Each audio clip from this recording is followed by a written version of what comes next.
Act 1. There is a door downstage center. Robert French is seen preparing his living room by placing 2 chairs opposite each other with a table between them. He turns on a lamp.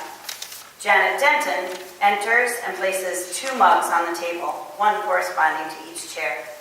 The house lights go down as Jacob French, a formally dressed boy in his mid to late teens, enters and walks to the door. Oh, Jake's here! Robert French rushes down the stairs and stops off to the side of the door. He and Jacob both fix their collars, then their glasses, then their hair. They both stand on opposite sides of the door, and time seemingly freezes as Jacob turns to address the audience. Have you ever really taken a look at someone older than you? Really examined the pieces that make up the puzzle that is their life? Well, that's what my dad wanted me to do tonight by interviewing my grandpa. Don't get me wrong, I want to be here. It's just, I don't really know my grandfather as well as I should. Hopefully tonight we'll put an end to that. Hey, Jake, it's good to see you.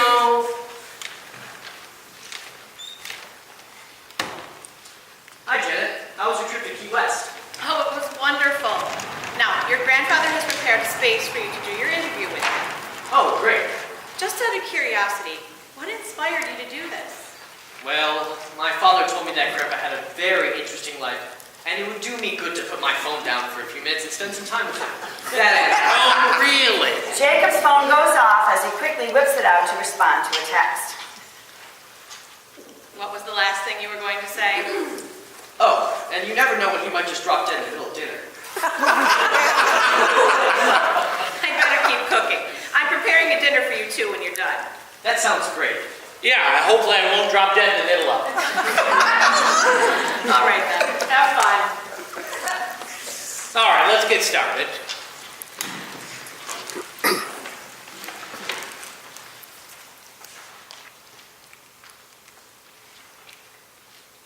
Hey. That's not bad. You ready? Yep. Let's start very early on in your life. Do you know anything about your birth? Well, let's see. I don't know much about it because many important details were kept secret from me for most of my life. What? Really? Yeah, I don't know if I was born at home or in a hospital. I don't know anything. However, I can imagine what happened between my parents right after they gave birth. The lights go down on Jacob and Robert and come up to reveal an extremely backlit scene. A man and a woman enter. The woman turns and abruptly slaps the man and then begins to cry. This is all your fault. Now you stop that. This is just as much your fault. I regret everything. So do I. I hope you realize that. You've destroyed the family, my family. How can I be forgiven for this? Look, very few people know. Yeah, and all of those very few people are the most important people in our lives. Calm down. It'll be okay. Now, will you stop that? It is not okay and you know it. How the hell are we supposed to fix this? Please, just... No! I don't know if you realize what is going to happen. This kid is going to grow up having to live with what we've done. Stop. Get it together. We can put him up for adoption. He will never have to know. But what if he ends up with some crazy abusive family? Don't worry. I know just the people to raise him. Lights come back up on Jacob and Robert. Care to elaborate? Who are these people? What is the thing that they regret? Oh, you'll just have to wait and see, just like I did. You're really not going to tell me, are you? Well, we'll get there eventually. Continue with the interview. I want dinner. Okay. Who was the family that raised you? Well, my adopted parents were Charles French and Elsie Clark. We see young Robert, Elsie Clark, and his father, Charles French, as they enter. However, because I was born during the Depression, they were incredibly poor. So poor, in fact, they couldn't afford a baby cradle. As a baby, I was put in the drawer. Really? Well, let's talk about very early in your life. You know, like a few centuries ago. What are some of your earliest memories? That is, assuming you can still remember. Well, let's see. I remember living on a street called Nicholson Street. Is that a Nicholson with a CH? No, it's with a silent X. Jake. Yes, Grandpa? I was joking. Oh, Anyway, like I said, I lived in a very poor family. We couldn't afford very little.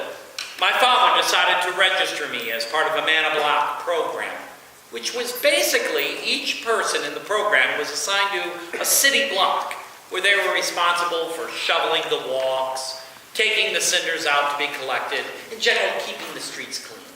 did he ever get a real job? Yeah, eventually he found a job delivering coal. Later, he bought a pre-existing coal company and began installing furnaces. He wanted me to grow up to do the same. And did you? No, of course not. Why? Well, let me tell you the story. From this point onwards, whenever a memory starts, the platform with Robert and Jacob is still lit so they can react to the memories. Dad, wait up! Charles French is walking along, miming pulling a wagon of coal. Robert, come get your shovel. Young Robert runs in. He mimes trying to lift the shovel from the wagon, but drops it. It's too heavy, Dad. Pick it up and help me. I don't like getting covered in soot, Dad. This isn't very fun. Charles begins to mime scooping coal into the buckets. Robert, you're gonna realize that not everything in life will be fun, especially not work. You see, back in Canada, there were no jobs anymore. You'd be lucky to even be a paper boy making a little scrap of cash during the time I was there.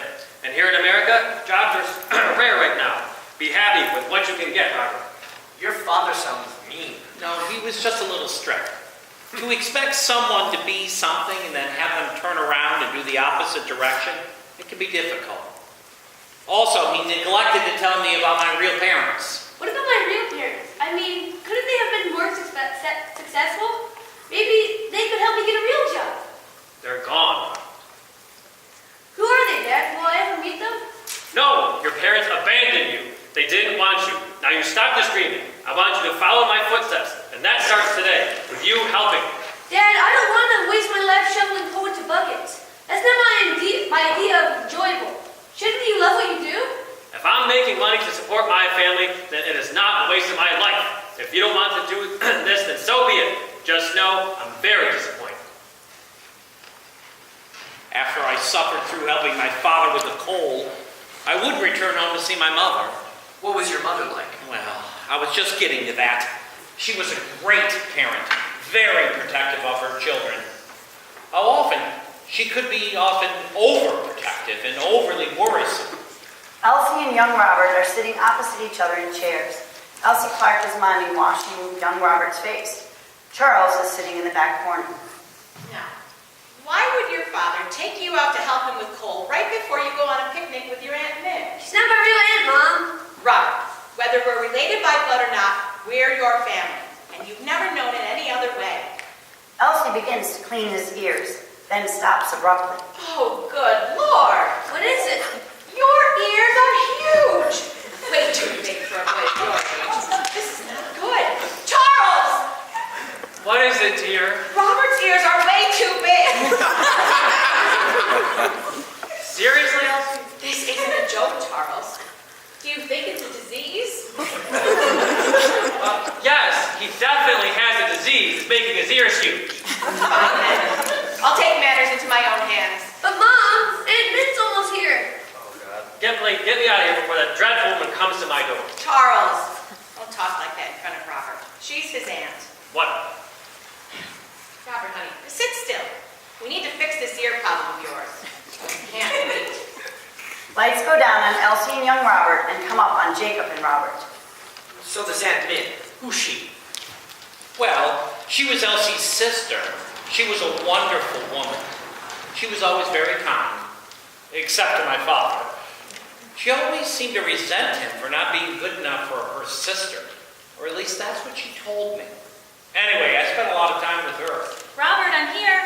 I don't want to come out. Why is that? I'm embarrassed. I look stupid. I'm sure it's fine. Just come out.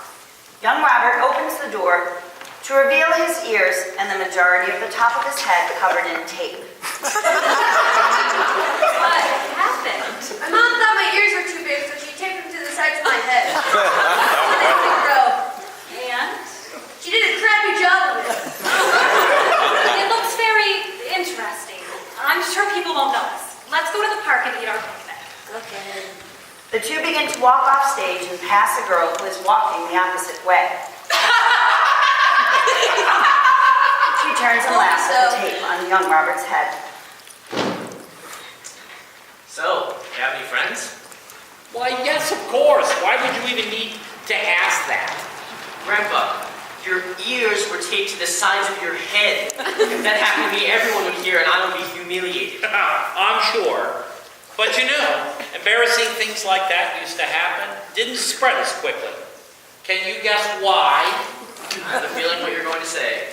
Well, they didn't have those cellular telephones that you're always tapping on. Cellular telephones? Whatever you call them. And hey, I'm not as nearly as obsessed with my phone as a lot of my friends. Anyway, while we're on the subject of friends, what were some things you did with your friends back in the day? Well, we did things like flying kites or playing catch. But let me tell you one more interesting story. You see, there was this field near our neighborhood, and the town decided to build something there.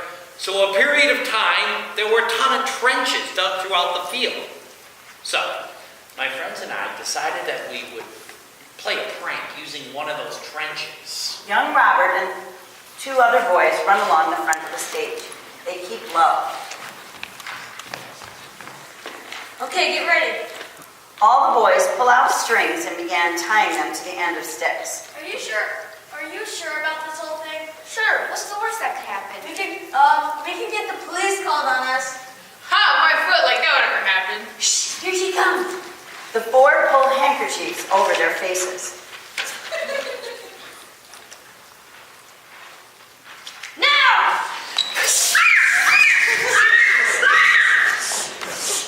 The boys jump on the stage, swing sticks with strings which sound like whips. The girl runs off screaming with the boys chasing her. After the girl exits, the boys stop and pull their handkerchiefs off their faces. And you guys got away with this? Well, to some extent. Police sirens begin to sound. What did I tell you? Oh, God! She must have called the police on us. You guys never listen to me. Quick, hide!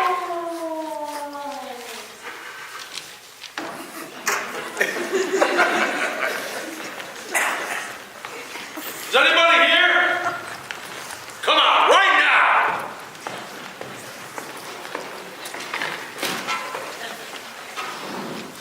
So this actually happened. Yep, and we made it out. Don't go trying it, though. You might get in trouble with the police like I almost did. Oh my God, hold on for 1 second. Where are you going? I need to break the fourth wall for a second. What are you talking about? You're gonna go knocking down my walls? Come back here. Hey guys, if there are any police officers in the audience tonight, thank you all for your service to your communities and in turn, the country as a whole. However, that being said, please try to ignore that 70-year-old case about some boys chasing girls with whips. I can assure you it's a phase most boys go through at some point. All right, thank you. You ever consider getting your sanity checked? Just ignore what just happened. So I'm assuming you went to school at some point and you didn't spend all your time harassing girls. I'll be honest, I did that at school too. My school from kindergarten to 4th grade was called School 83. Creative name. What about after 4th grade? Well, then I went to School 63. Great, what creative names. My time at both schools went by very fast. Were you a good student? Oh, hell no.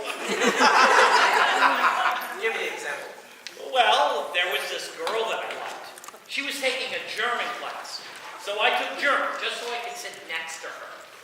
And? Well, I spent the whole time staring at her, so I didn't do very well in the actual class. Well, that's actually really creepy. Lights up on a row of chairs with young Robert and the boys from the previous scene seated there, as well as a German girl.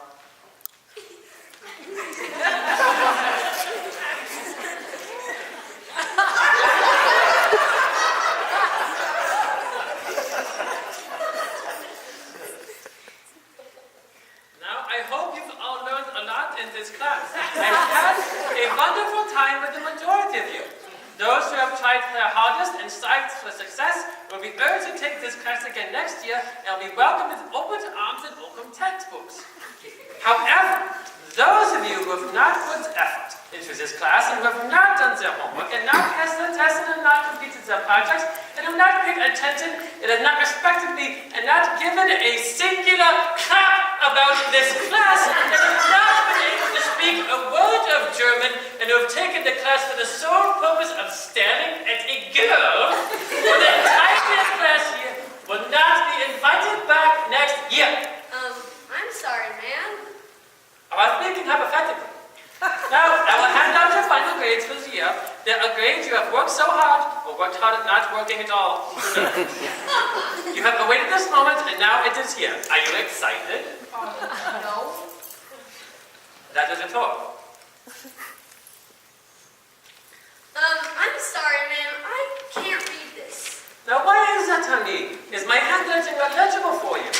No, it's because you wrote my grade in German, and, well, I don't speak that. It's too exotic.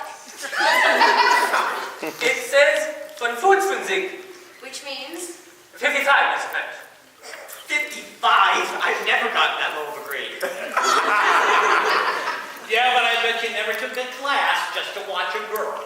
Fair enough. Do you remember any German words? Yes. 9 is no. Eins is 1. Du bist ein Esel is... Well, that's not appropriate. What does it mean? Oh, look it up yourself.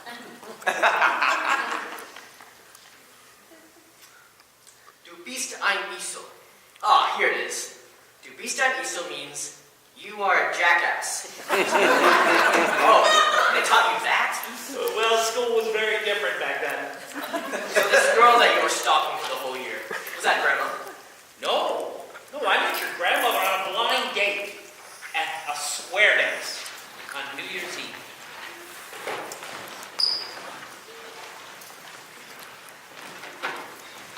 Robert, you look nervous. Yeah, she's not here yet. Do you think she might not show up? I hope not.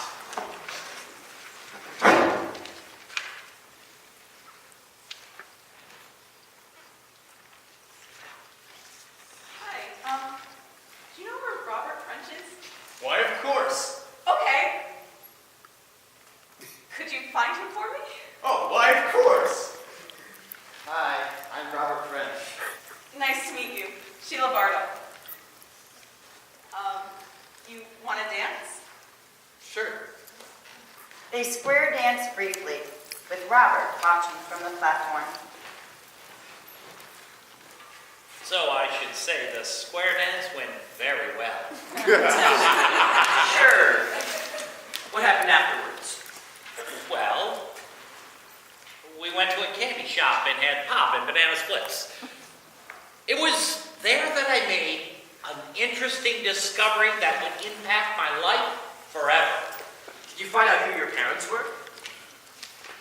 No, I realized I can wiggle my ears when I eat. That's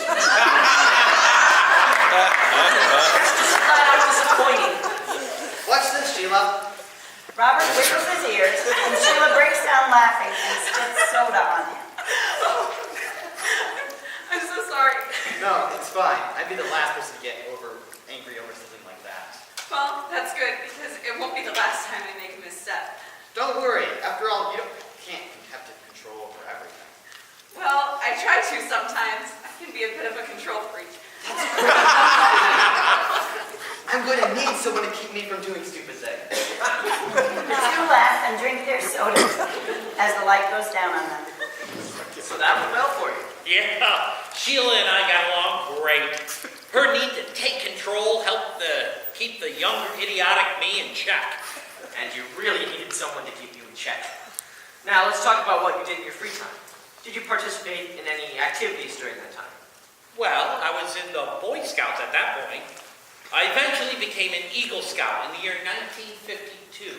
I was 15. And then I got a job at the Sea Scout base. I eventually became a sailing instructor.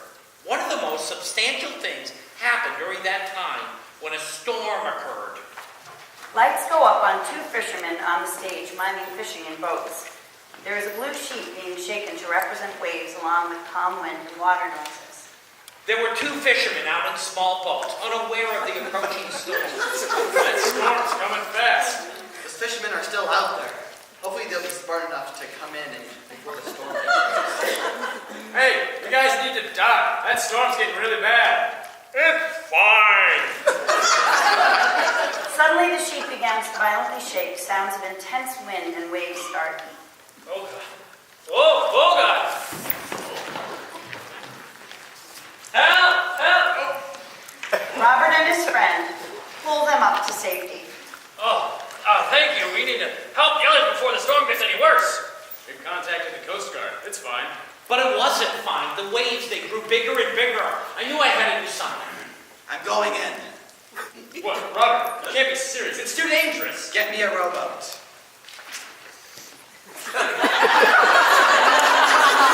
Robert lines fiercely rowing out and saves the remaining fishermen, pulling them onto the land. I don't know what came over me, but I suddenly felt brave and the need to help. I paddled through that raging storm and rescued those two fishermen. If not for me, they would have drowned. You did it! Son, you saved 3 lives today. You're a true hero. I don't know how to repay you for this, but you deserve respect. It takes a lot to risk your life like that. Thank you. So you saved 2 people and did what the Coast Guard couldn't. Yes, that's correct. How do you take that so lightly? That's awesome. You really earned the rank of Eagle Scout. You want to know the most remarkable thing? What? The rescue effort. It was posted in the evening news. I was very proud.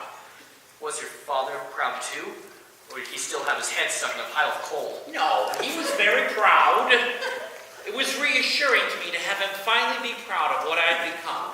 Especially after he had been so disappointed about me not wanting to deliver coal. What other notable things happened in Boy Scouts? Well, I have another story about the Sea Scout base. You see, your grandmother was a Girl Scout, and every Friday, the Girl Scouts would come and dance with us at the base. But one Friday, everything went wrong. Lights up on Robert, talking to his boss. Boss, you wanted to see me? Yes, Robert, I need a favor. My cousin Rosie has come to visit tonight.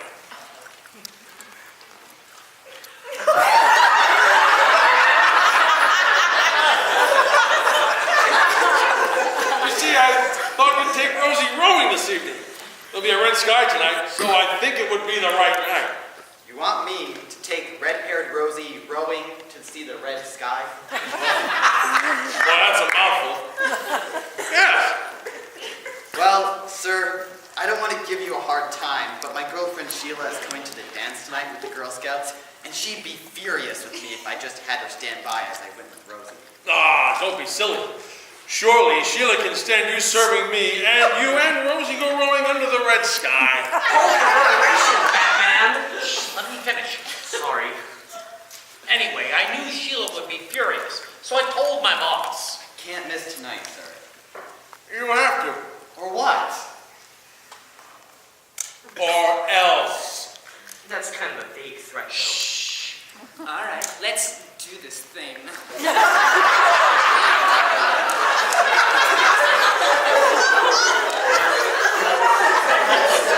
So wrong on so many levels. Thank God Rosie's off my plate for tonight. The lighting changes and shows a man playing upbeat dance music on a piano. Sheila is standing by the piano as Rosie sits. Hi, Robert. Where were you? My boss needed to talk to me quick. Listen, I don't think I can stay. What? You see, my boss wants me to take his cousin Rosie rowing tonight. I'm so sorry, and I feel like a jerk leaving you here. Please try to understand. What? No, that's not happening. Let me tell you the plan. You and I are going to the dance, and Rosie can go to hell. And remember, you're not leaving me for some hideous woman who's probably twice your age. Actually, she is fairly attractive. I mean, not nearly as much as you. You're not going. But I have to. My boss told me to. No! Oh, God, I'm gonna get fired. Hold on. I have an idea. you seen Robert? Yes, I've seen Robert. Why? He's taking me on a romantic sail under the sunset. He's so cute, I tell you. And his ears are just so huge. I feel like I could just curl up and take a nap in them. You want to take a nap in his ears?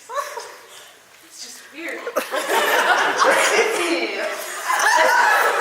Robert is taken, and that's not changing anytime soon. So how about you go find some other ears to nap in?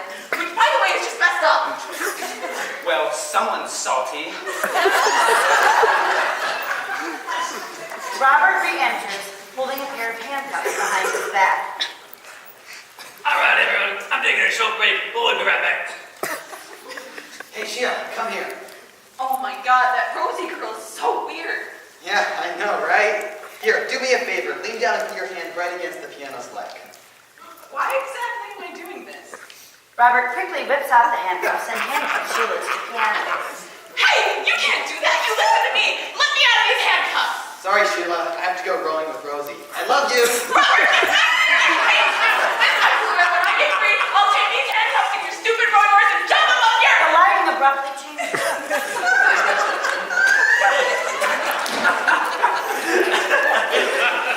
You actually handcuffed your girlfriend to the piano? Yeah, I don't recommend it. Yeah, she wasn't happy. Especially because I didn't come back for like an hour. And when I did take off those cuffs, she was so full on attacked me. I'm surprised I escaped with my life. How long did it take her to forgive you? I mean, I'm assuming she did. Well, it took a very important step for me. It took a little bit of growing up. Lights up on two benches. Robert and Aunt Min are sitting on one bench. The other is empty. So, how is Sheila doing? I don't know. I screwed up and she hasn't been talking to me. What? I liked her so much more than the one you stalked in German class. Talking and it was steering excessively. What did you do to Sheila? I handcuffed her to a piano. Oh, well, that makes sense then. But what do I do? Well, you need to show her you care. Show her she means something to you. Sheila enters and sits on the other bench, ignoring Robert. Oh, how convenient. Go tell her now before it's too late. I don't know if I can. I'm scared, Edmund. How do I apologize for something like that? Look, you come across to most people as some underweight boy with huge ears. Playing pranks and chasing girls. But beneath that, you are a brave, caring, and understanding person. If you keep acting like this clown, she won't forgive you. It's important to open up to people sometimes, Robert. You need to show her that side of you. Now go. Thanks, Edmund. Sheila, it's me. Brilliant deduction. Look, I know I made a mistake, but you need to be able to put up with my shenanigans if you're going to be with me. What? That's not what you're supposed to say. Edmund, just let me do this. Look, I don't have anything against your pranks in general. Just, you went too far. You did it to ditch me for another girl. I can't deal with that. Look, Sheila, Rosie meant nothing to me. I just didn't want to lose my job. And your job is more important than me? I don't want to sound selfish, but you need to commit. You know what? You're right. I should have stood up to my boss, not my girlfriend. Sheila, I love you. Please come back to me. When are you going to grow up, Robert French? Want the honest answer? I don't know. I don't know where I'm going in my life. I don't know what I want to do. So many things are uncertain. Except one thing. In all of those possible futures I've imagined, being a factory worker, a scientist, working for a radio station, being a doctor, an accountant, a millionaire, it doesn't matter which future I choose to pursue because I picture you in all of them. I love you, Sheila Bardo, and nothing's going to change that. Please forgive me, or I'll never be able to live with the fact that I missed this opportunity to be happy. Please forgive me. I will under one condition. What is that? Never handcuff me to a piano again. Deal. The two kiss. See you soon. I see it worked. Thank you, Anna. What can I say? I've made a few mistakes far worse in the past. And you wouldn't believe how important an apology can be. What? Did you handcuff your husband to a piano too? No, but I have broken his trust, and that's something I've always had to live with. Be careful, Robert. Forgiveness may not come so easily next time. All right. Let's talk about your work after the Sea Scout base. What jobs did you apply for? Well, you see, I had a problem. My physical appearance made it so that nobody would take me seriously. I was really short. Really? I mean, you're at least average height now, and I'm sure you've done some shrinking. I was also really skinny. Oh, then your height wasn't the only thing that's changed. I couldn't resist. Continue. Anyway, I couldn't seem to find anyone who would hire me. 3 businessmen enter.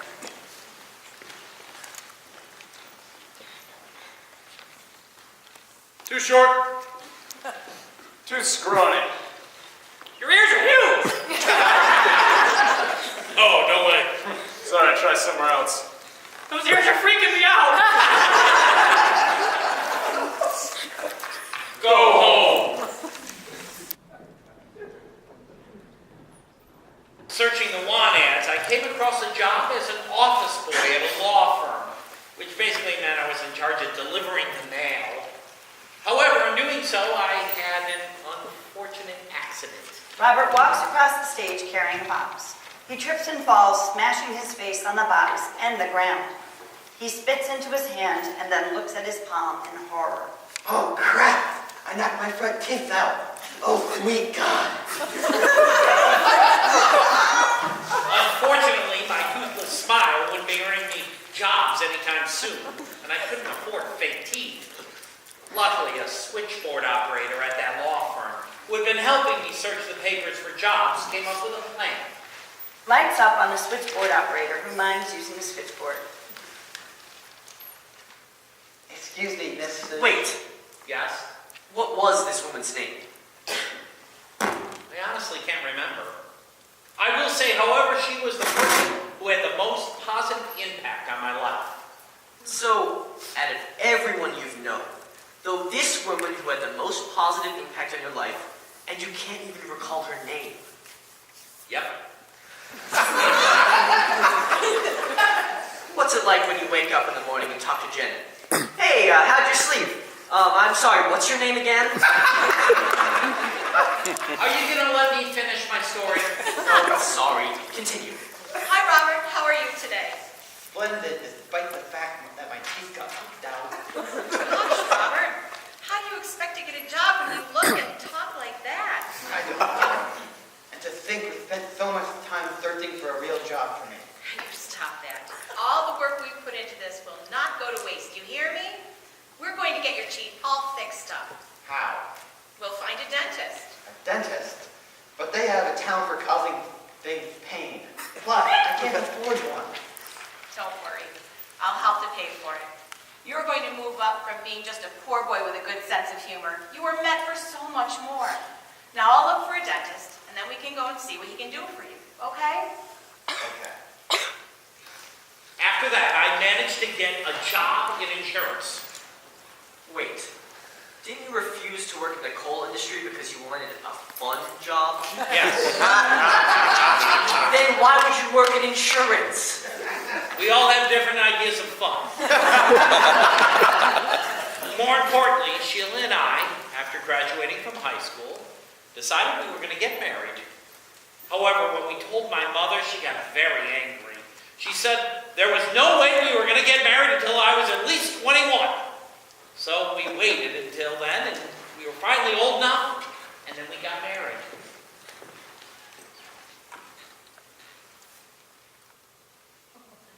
Robert,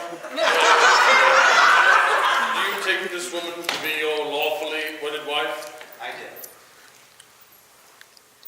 And Sheila, Robert, do you take this man to be your lawfully wedded husband? Then I pronounce you husband and wife. Robert, you may kiss the bride. Well, I have to go to the bathroom. It'll probably take about 15 minutes. So around the length of a standard intermission. Yeah, I guess. But wait, you can't just end with something like your wedding. We need a cliffhanger, like the discovery of your true parents. No, that doesn't happen until I'm in my 50s. Give us something. Us? Me. All right. Well, I guess at this point in the story, we should talk about the seeds of my loins.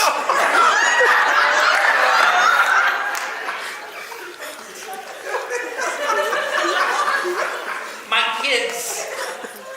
Not long after Sheila and I were married, we decided to have a baby. Sheila was incredibly moody when she was pregnant. So both her and I were glad when we finally had the baby. We went to the hospital, and the doctors started getting ready.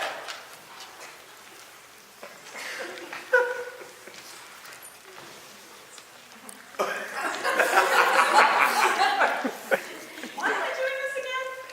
Lying down. You're most certainly not going to have the baby standing up, are you? Are you going to question everything? Everything. Why am I wearing this gown? If you were wearing your pants, then where exactly will the baby exit? Mrs. French.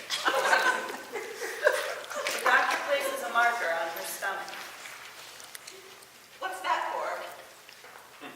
This will mark where the baby is. Since when do they have to mark where the baby is like that? Well, once again, technology was less sophisticated back then. Now be quiet, I'm getting to the good part. Why are there two markers? Well, one for each baby, of course. What? Didn't you know? They're having twins. Sorry? It's all your fault! Twins, why me?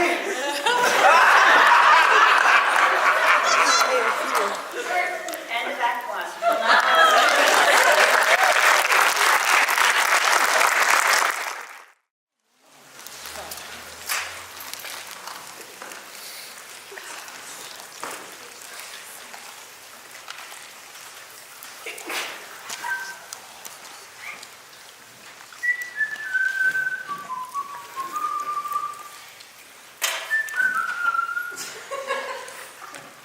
Hey, Grandpa, you have to finish the interview.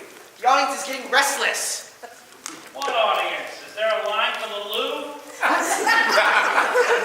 No, I mean, dinner's almost ready, and we should definitely finish before dinner. All right, just give me 1 second. Cricket noises start.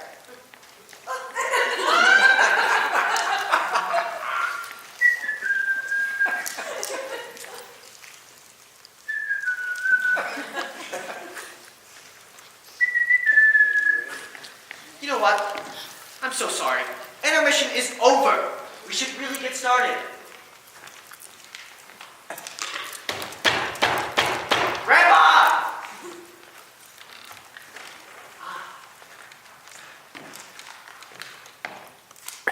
All right. You ready?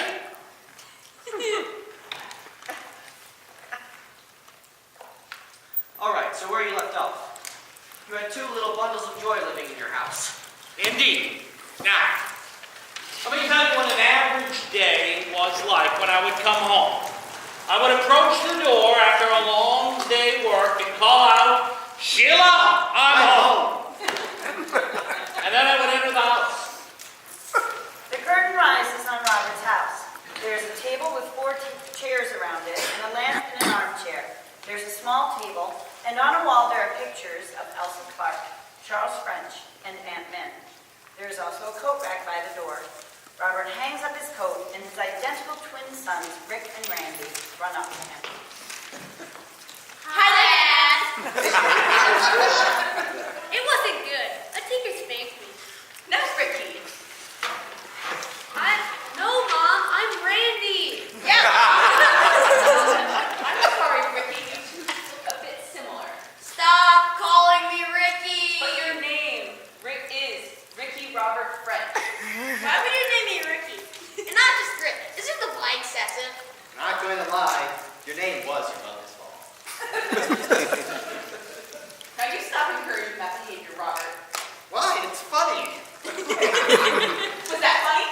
Yeah, hit him again, Mom. Why is Ricky getting all the attention?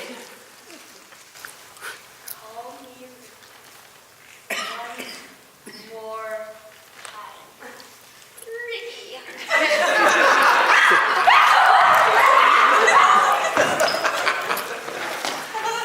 Sorry for hitting. It's all right. But man, you got one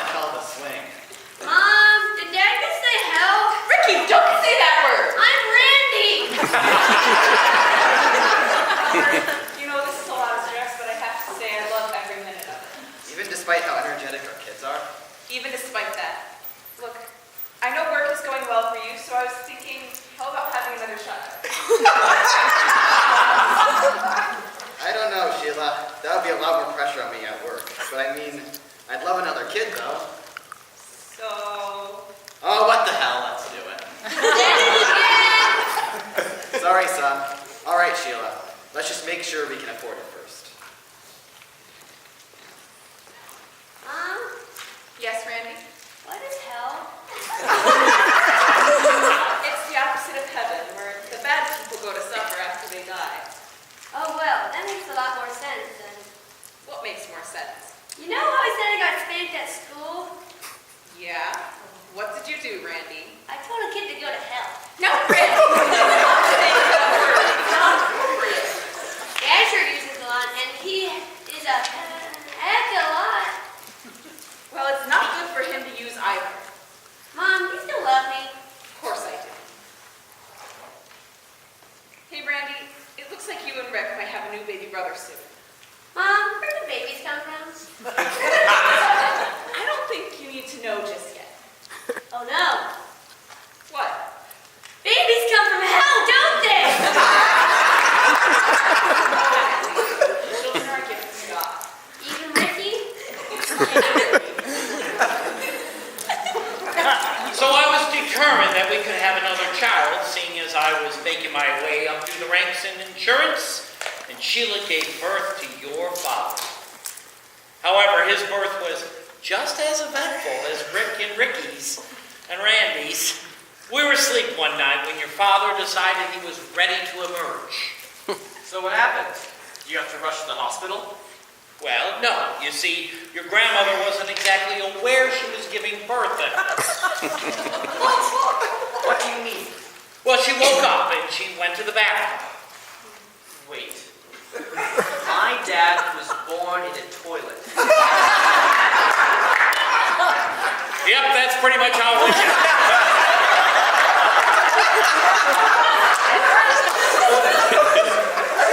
How do you not realize you're giving birth? I'd imagine it's pretty painful. Well, are you alert in the middle of the night? Not really. Exactly. But thank God we lived across the street from a nurse. Having a baby at home was considered a horrible thing at the time. It's still not a good thing to do. And what were you doing during all this? Sweet baby Jesus lover! I'm having a baby! It's why me!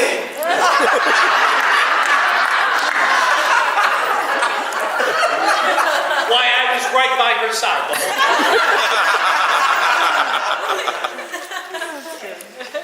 So, what was my dad like as a child? Well, out of all my kids, he was the mellowest. Not that he didn't do stupid stuff, because he did. But he had a little more common sense than your brothers.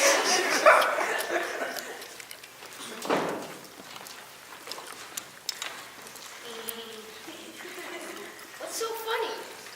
It's true. Your tooth will fall out. Yeah, it's been bugging me. I'm gonna ask Dad to bring me to the dentist and get it pulled. Brian, you know we can't afford you to get your tooth pulled out again. You do this every time you have one of those tooth, and it isn't cheap. And what am I going to do? My teeth just won't fall out on their own. I've tried literally everything. Not everything. You see, we love to help you out with your predicament. You know about doing the dentist's job. Not much. We can knock out your tooth like it's nobody's business. Close your eyes and relax, and it'll be over soon. Okay. Trust you guys. Brian sits down in a rocking chair and covers his eyes. Rick and Randy laugh silently and then run around looking for the best object to hit Brian.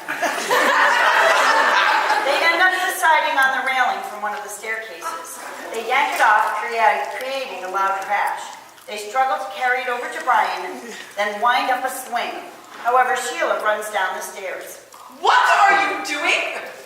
Is that the railing? Maybe. Get down here! It's okay, Mom. They're just trying to help me with my loose tooth. Open your eyes. Brian opens his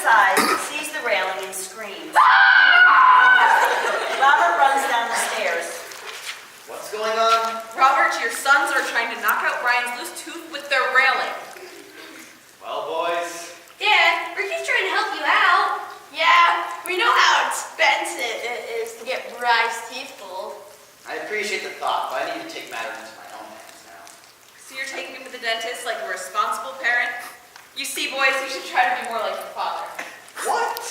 No dentists. Dentists are expensive. A door which is open is brought down stage, and Robert hands Brian a string. Here, tie this around your loose tooth. Wait, Robert, what are you doing? Taking matters into my own hands. Oh, yes, I love you, Dad. Robert ties the other end of the string to the doorknob of the door. Robert, what are you doing? Yeah, Dad, I'm a little scared. All right, Brian, brace yourself. Robert slams the door, and there's a blackout as Brian screams. There is a sound of metal cracking. Damn it, I broke the doorknob.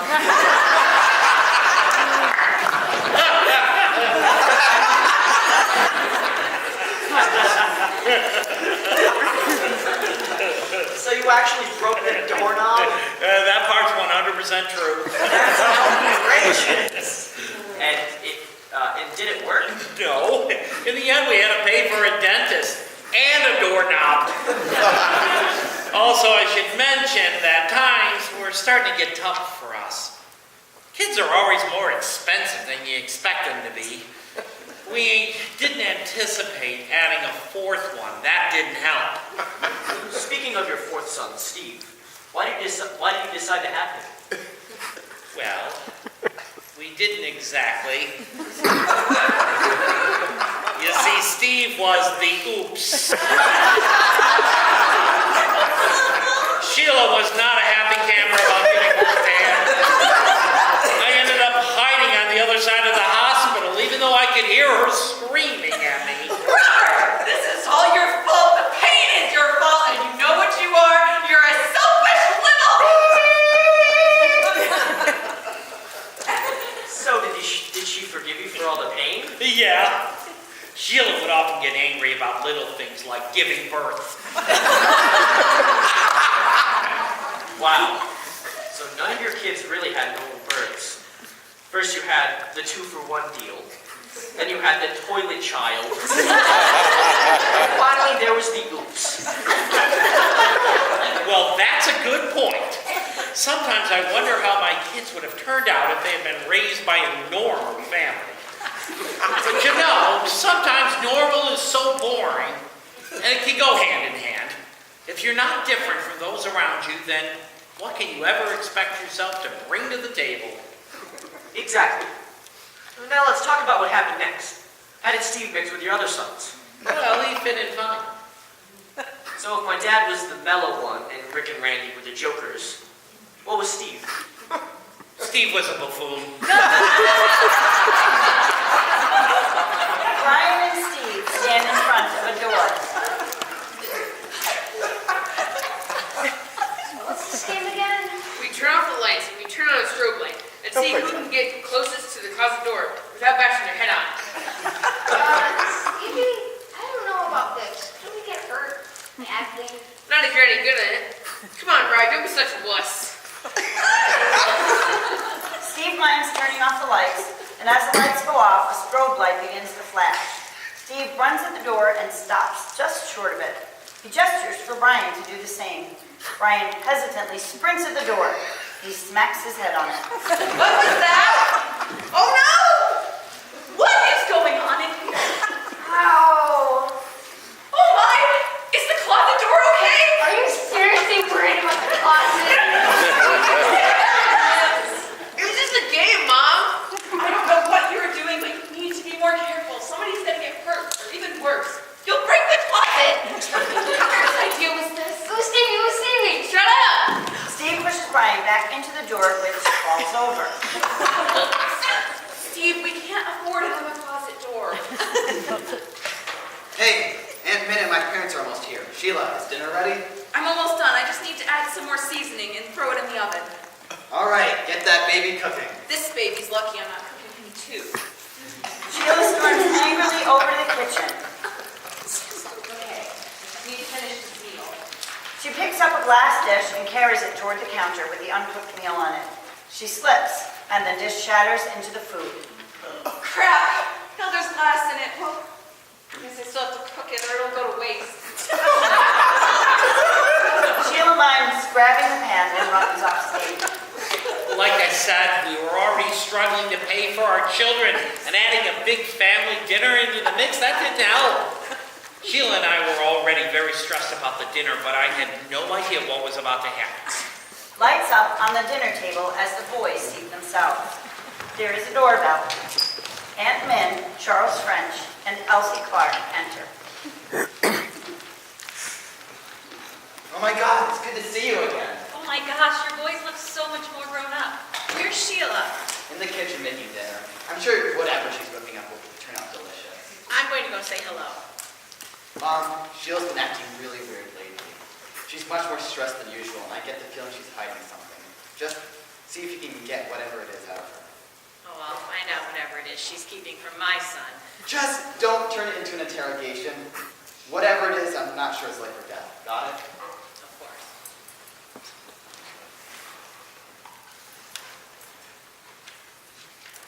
Hey, Robert. I need to sit down. Your dad called me.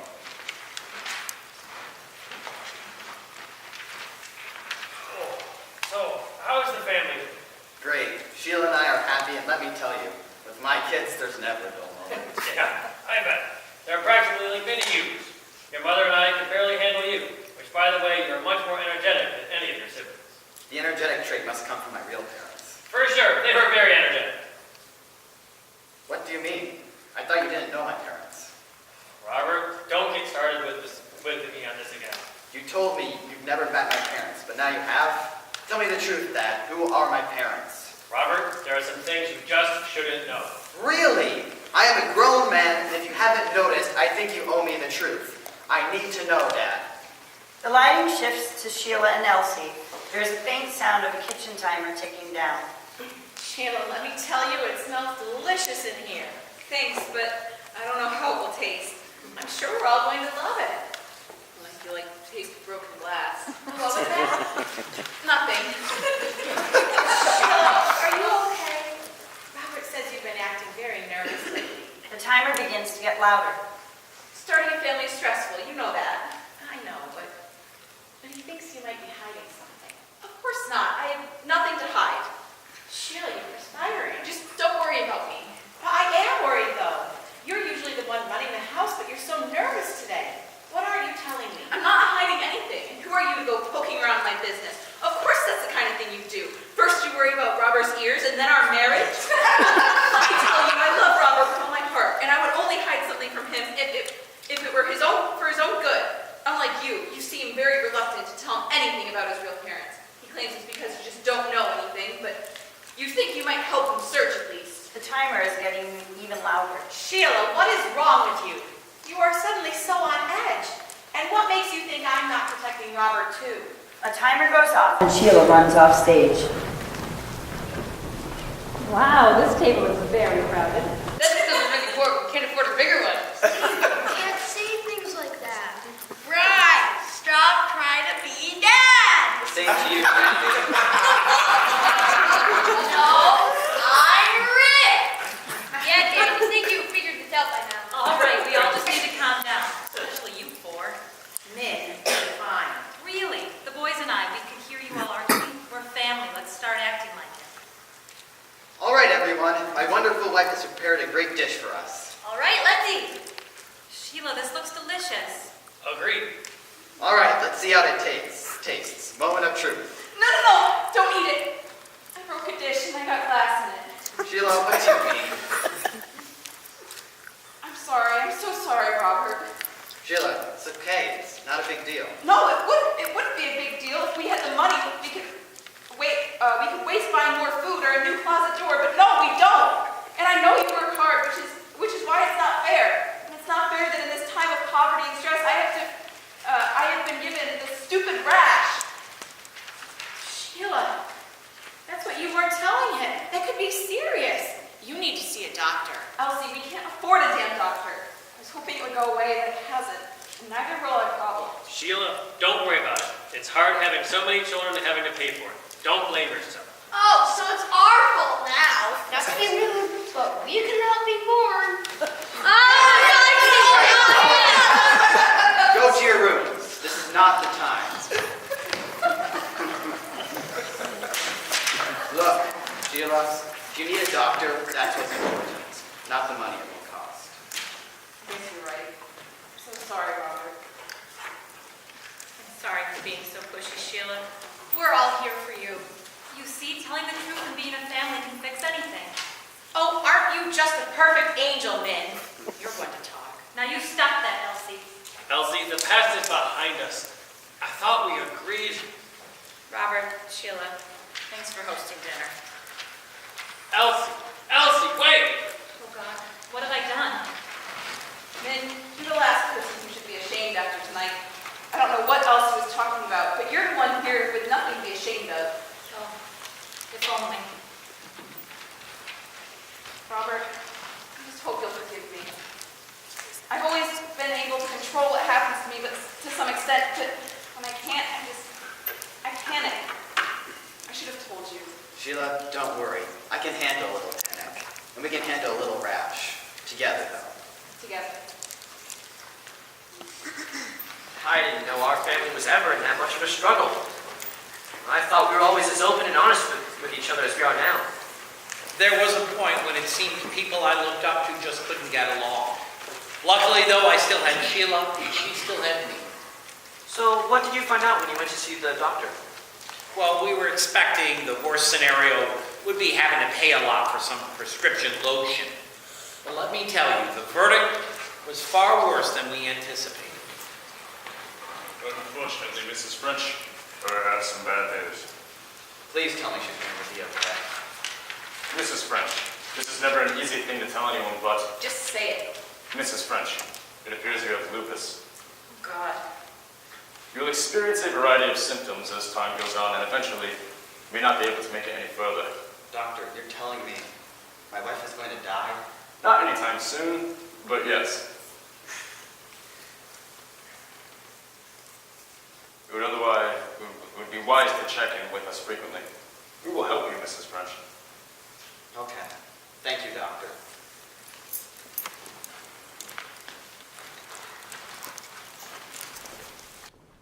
Sheila, Why?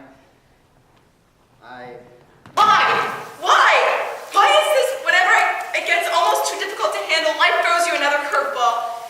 You know, whenever anyone hears stories of people being robbed or murdered or having some serious medical condition, they think, oh, that's too bad. But I have nothing to worry about because there's no way that would ever happen to me. They're wrong. People get robbed and murdered and diagnosed with life-threatening conditions every day. And I bet that those people thought the same thing. They were just unlucky enough to be wrong. I thought that way, and I was wrong too. Sheila, it's okay. We can deal with it. You still have time. No, Robert. You know what? It's not okay. For once, there's no optimistic outlook. There's no bright side. This is real, and we can't do anything to stop it. And then there's the money. Sheila, you don't need to worry about the money. I know, but there's just so much stress on you. I'm the one who's dying. I should be the one to pay for it. Sheila, you're not dying yet. I am dying, Robert. I'm dying. I'm going to die soon enough, and I'm not going to waste your money.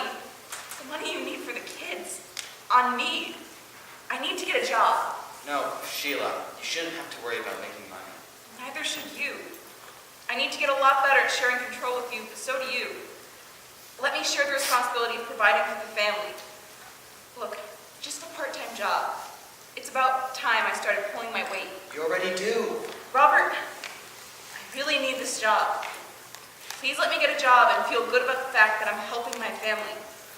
Please, the worst thing that could happen would be for me to die knowing my family is screwed. Okay. Thank you. Like I said, we'll go through this together. Stay strong.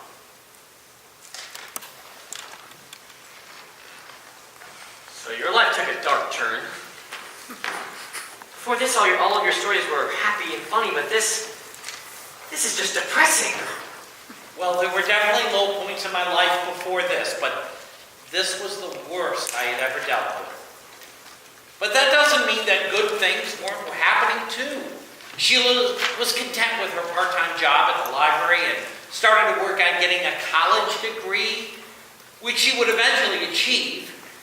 Rick and Randy mellowed out a little, and your father was doing well in school, and tennis and swimming. And Steve? To be honest, Steve, he changed the most. Really? How so? Well, he went from being an imbecile to even more of an imbecile. To be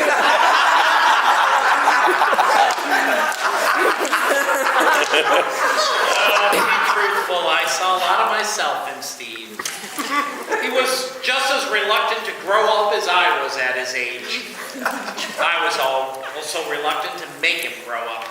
But I knew Sheila couldn't take much more of his shenanigans, so I had to give him a talk.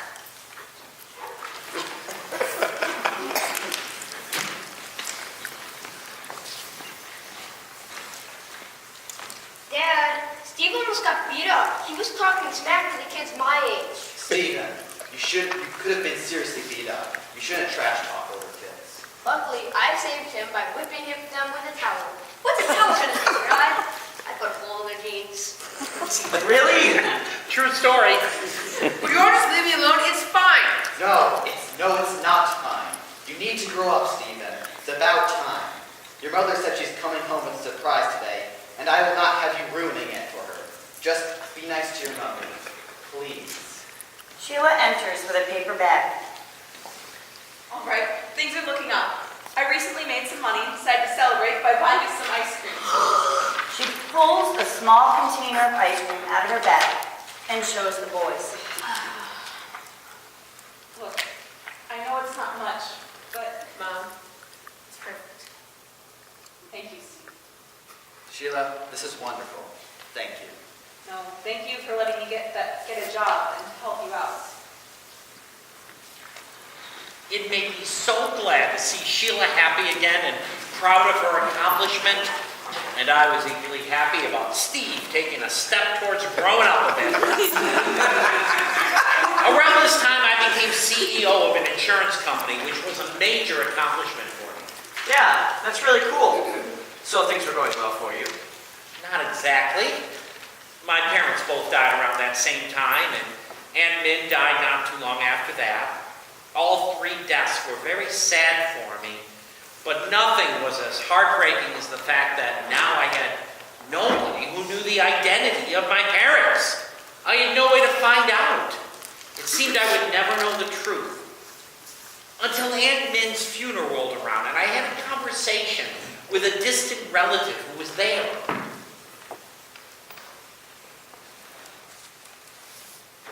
Hey, you're Robert, right? Yeah, have we met? We met when you were very little.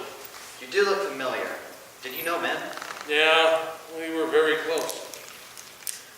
Oh, it's terrible that both of your parents are dead. You're a little late on that one. My mother died around the same time as my father. Well, my adopted parents, that is. I didn't know my real parents. Really? From what I observed, you were very close with them. What? I mean, you didn't know. It's not my place. No, you tell me everything. A knot grew in my stomach as I prepared for my life to change. The question I had asked for so long was about to be answered. Didn't you ever wonder why you look so similar to a family that had adopted you? You are French by blood. Charles and Min, they had an affair and conceived you as a result. They decided to cover it up, and they told very few people. No, you're lying. Say it's a lie. My father and Aunt Min were good people. They were good people. All good people make mistakes, though. Just think about it. They were sometimes very angry at each other for no apparent reason. And it always felt like they were hiding something. It's not true. Robert, I swear on my life, I'm telling the truth. The door moves center stage, and Robert walks in, clearly very shaken and disturbed by the truth about his parents. He approaches the pictures of Aunt Min and Charles. He looks at them, and then violently smashes them off the wall. He clutches his head. His bed is brought on stage as he lays down in it and begins to toss and turn. Robert begins to have flashbacks. I've made a few mistakes far worse in the past. I have broken his trust, and it's something I've always had to live with. Let me get out of here before that dreadful one comes to my door. I regret everything. Robert, there are some things you just shouldn't know. You've destroyed the family. What makes you think I'm not protecting Robert too? Your parents abandoned you. They didn't want you. This kid is going to have to grow up to live with what we've done. You will never have to know. Aunt Min and Charles French enter holding a baby and holding hands. They begin to kiss. A strobe light starts to flicker on them, and there is an abrupt blackout. After a few seconds of silence, lights come up on Jacob and Robert. Oh my God. How did I know this about you? So your real mother was your aunt, who gave birth to you after she cheated on her husband with her sister's husband, who was also your adopted father. Yeah, I learned to accept it. But at the time, it blew my mind that my aunt was my mother and my mother was my aunt. So how old were you? Well, let's see. It was around the time your parents were dating. Wow. So for so many years you were searching for your family when they were really right in front of you. There's a faint heartbeat sound. You know, the weird thing is, they really kept it a secret from everybody. I even checked the government's records on. Grandpa, are you okay? The heartbeat sound fades out. Huh. That was weird. It was like I couldn't talk. I felt a little weird. Let's finish the interview quick. Are you sure you're okay? Yeah, I'm fine. The heartbeat sound briefly starts again, then fades out. Anyway, what I was saying was I tried to check the official records from my birth, but I couldn't get access to them. My parents really tried to cover up what they did. Anyway, my life unfortunately didn't get much better afterwards. Sheila was told by the doctor that she couldn't go outside anymore, and then she would start getting ready for the end. So the doctor said we should start preparing for your, like getting a gravesite, getting a stone. I don't want a stone, Robert. What? Why not? Nobody would come and visit my grave. I'd just be there, collecting dirt and moss. And I don't want to be remembered by a sad, dirty gravestone. Sheila, that's not true. We'll all visit. Me, Rick, Randy, Brian, Steve, and all your grandchildren too. We'll remember you, Sheila. How could we not? Can we afford it? Yeah. With me being a CEO and your new job working for Rick and Randy, we can afford it. Sheila, we're not poor anymore. Isn't that a relief? You don't have to die poor or have to worry about me. Sharing control and responsibility was the right move. Heck, ever since you got lupus, we've both been in so much more effort into getting money. Man, we should get to see this more often. I'm sorry. That was uncalled for. I should not be making jokes like that, or even making jokes at all. These are serious times. I should be less of a clown. No, Robert. Don't stop your happiness. It's one of the few things I have to live for now that I'm stuck inside. Promise me, Robert, whatever happens, if I die soon, if I live longer, if this is even our last conversation, promise me. Please, Robert, that you'll never lose that happiness. Please promise me. This is my last will and testament, Robert. Please promise me. Okay, I promise. I won't let you down, Sheila. I love you so much. But I don't know if I can take it. I'm not ready to let go. I need you. I love you. Please don't leave me. I'm not ready. Whatever it is, Robert. That's what makes it hard. That's what makes us think life is cruel. You need to be better. Overcome your grief. Now it really is your turn to take control. I love you too. Love you. I love you too. Always. It wasn't much longer until she was hospitalized. She stuck it out as long as she could, but she continued to get worse. I visited her every day, and I tried to make it less painful for her. Hey, Sheila, how are you feeling? I feel weak, Robert. I'm tired. I'm ready to rest. I'll let you get some sleep then. I'll be back tomorrow. Robert, Yeah? What do you need? What can I do for you? stay strong. I came the next day to visit her. She was still alive, but her mind, it was getting worse, and her memories were slipping away. I'm back. I couldn't get much sleep last night. How did you sleep? I know you said you were tired. Hold on. I know you. Are we friends? Yes. Very good friends. I'm Robert. Is there anything I can do for you, my friend? Flowers. Flowers would be great. It would make you feel more like home. Okay. Anything you need. I'll bring them tomorrow. Robert, where's home? It doesn't matter. When I'm with you, I'm home. You're sad. Why? It's just hard to lose a friend.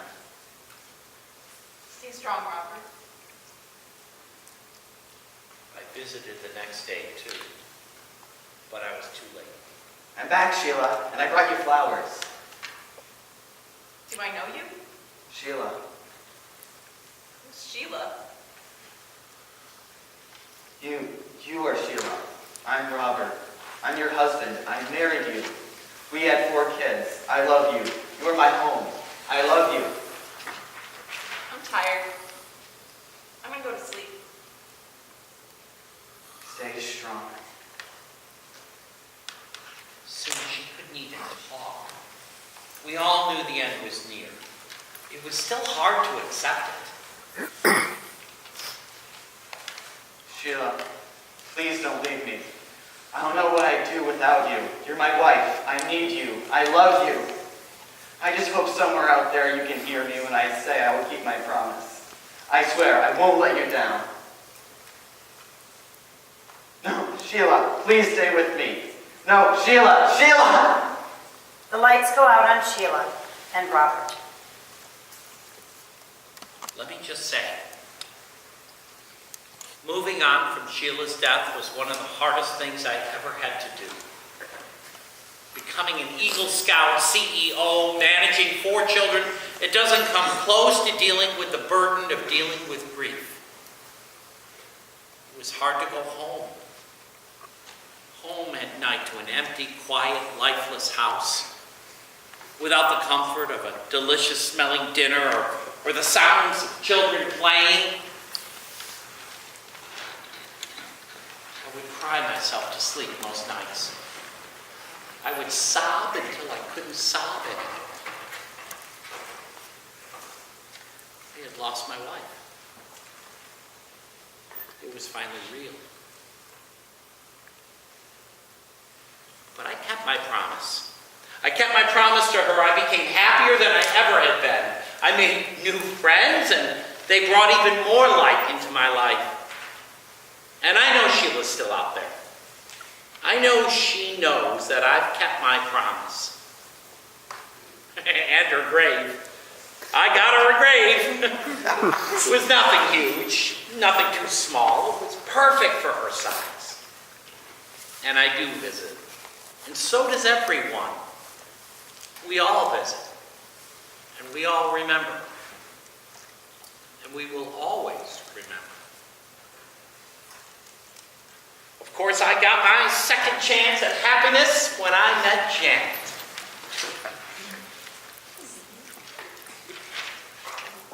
Janet and I are so happy together, and we'll stay that way for the rest of the time until we're both reunited with Sheila in heaven.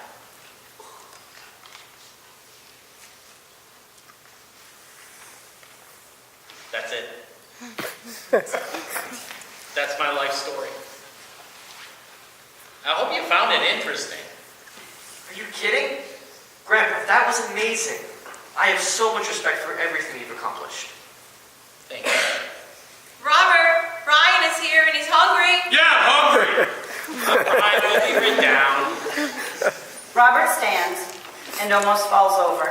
The What? heartbeat sound starts again, louder. Grandpa, are you okay? First you can't talk, and now you seem dizzy. Robert slowly struggles down the stairs from the platform. Then halfway down the stairs, he faints and falls off the stairs. There is an abrupt blackout. Grandpa! The heartbeat sound continues as the set is changed.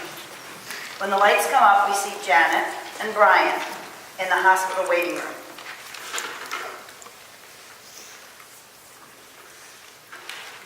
Well, our best guess is that he has vertigo based on what you described. So he'll be fine then? Like I said, it's just a guess. We still have some tests to run. You'll know as soon as we know. Okay. Thank you, doctor. You know where my son went? He is visiting your father. Okay, just make sure he comes out when he's done. I will. Hey, Grandpa. I don't know if you can hear me, but you look a little better. They think you might have just had vertigo, so hopefully that's the case, so at least you'll be alive. My God. Grandpa, please be okay. I look up to you. I respect you. I've learned so much from you, and I'm not ready to lose you. Oh, God. Oh, God, I can't lose you. You inspired me to be more than I am. All those days spent on my phone, I could have been making important memories. You never wasted a minute of your life. And I've wasted many. And you did everything with a smile. I wish I had the strength to do that. I hope I can. I hope I will. You're such a strong man, so don't stop being strong. Stay strong. Stay strong, please. Oh, God.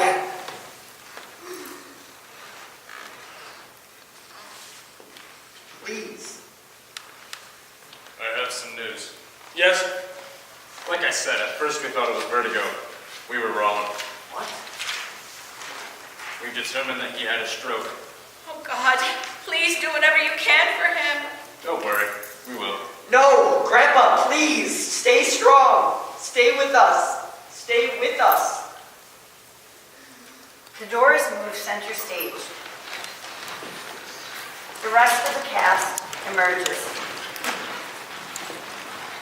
Jacob stands and turns to face the audience.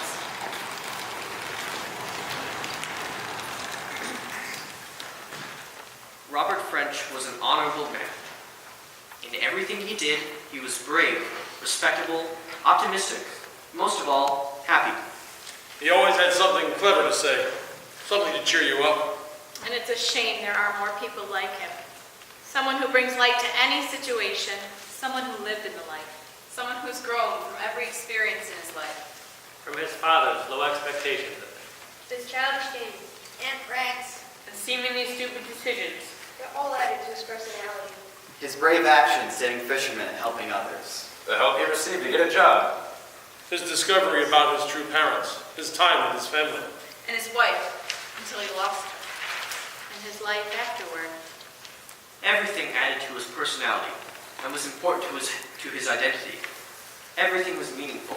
Despite haunting family secrets Irresponsible decisions. And even the loss of loved ones. He lived a complete life, and it's a shame that such a life is doomed to end. But we all must accept the truth. Life is a stopwatch, ticking down every second until your time runs out. And Robert French lived life to the fullest and did it with a smile. Every second. And it was a life that was good. a life that was fun. A life that was complete. And it's a life that's not over yet.